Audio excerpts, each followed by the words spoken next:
Tout autre chose, le carnet d'enlèvement d'Emmaüs s'affiche complet et ça n'a rien à voir avec les 60 ans que l'association a fêté la semaine dernière. Plusieurs phénomènes expliquent ce regain d'intérêt, soit pour les dons mais aussi pour le magasin de Glun. On peut dire qu'Emmaüs c'est une entreprise qui ne connaît pas la crise. Sabine Dupont, Alain Bardet. Écoutez monsieur, je n'ai pas l'agenda avec moi ici, mais je peux vous dire que ça ne sera pas avant la mi-décembre. Alex Lecoq ne compte plus les coups de téléphone qu'il reçoit pour les enlèvements et dépôts d'objets divers. Aujourd'hui, 8h30, préparation du camion. Donc on a chargé un salon qu'on devait livrer à Quiévrain, distribuer le travail aux hommes. Nous sommes partis à Quiévrain, de Quiévrain à Dour. Là il y avait un chargement, une garde-robe, des sommiers de lit, une cuisinière, et maintenant nous voici à Eugy.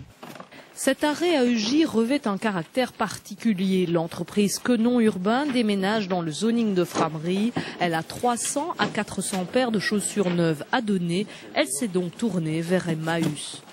En fait, on avait pas mal de chaussures qui sont, je dirais, encore en bon état, mais qui sont démodées et vieilles. Donc on s'est dit, plutôt que de les jeter, faire plaisir à certaines personnes. Donc on leur a sonné, ils ont été contents, ils ont dit on va venir les chercher, voilà. La majorité des enlèvements reste quand même le fait de particuliers, des particuliers qui ont tenté de vendre par eux-mêmes via Internet ou via leur réseau d'amis, des voies qui mènent parfois à l'impasse. Au départ, l'armoire que je leur livre était destinée à un couple d'amis.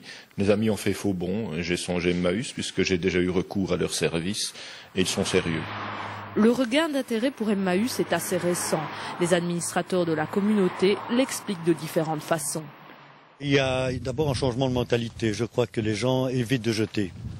Ensuite, il y a un deuxième problème, c'est qu'il n'y a plus d'encombrants. Donc on fait appel à Emmaüs comme en dernier ressort. Les gens commencent à connaître Emmaüs, donc on fait appel à nous de plus en plus. Nous, ce sont 3 administrateurs, 7 bénévoles et 9 compagnons qui font tourner la communauté glinoise.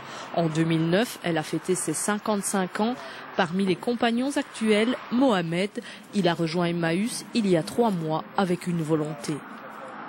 Je compte rester quelque temps, mettre de l'argent de côté, m'occuper. C'est ce qui m'aide et tout, quoi. Et voilà, quoi. Je vois des gens, ça change, quoi. Voilà, quoi. Je fais tout pour m'en sortir, quoi. Voilà. Et c'est bien là l'esprit d'Emmaüs, remettre sur les rails des accidentés de la vie, des accidentés de plus en plus jeunes, tout comme les clients du magasin de Glun d'ailleurs. C'est le constat que dresse Ahmed aux commandes de cette caverne d'Ali Baba depuis 3 ans. C'est que premièrement, il y a une diversité, ce n'est plus comme avant. Et c'était presque les mêmes personnes, souvent c'était des revendeurs qui viennent ici. Donc disons le magasin, il était près de sous la dépendance de ces revendeurs. Mais par contre maintenant c'est le grand public qui vient. Un grand public qui n'est sans doute pas assez celui que l'on croit. Faute d'être suffisamment connu, Emmaüs n'attire pas suffisamment les plus nécessiteux.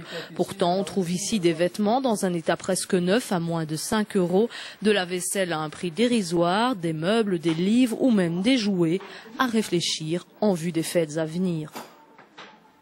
Voilà, j'ajoute qu'en plus Emmaüs est toujours à la recherche de bénévoles, notamment pour conduire la camionnette qu'on a vue dans ce reportage. Donc si vous avez quelques heures par semaine à leur consacrer, eh bien n'hésitez pas à appeler le numéro qui s'affiche sur votre écran.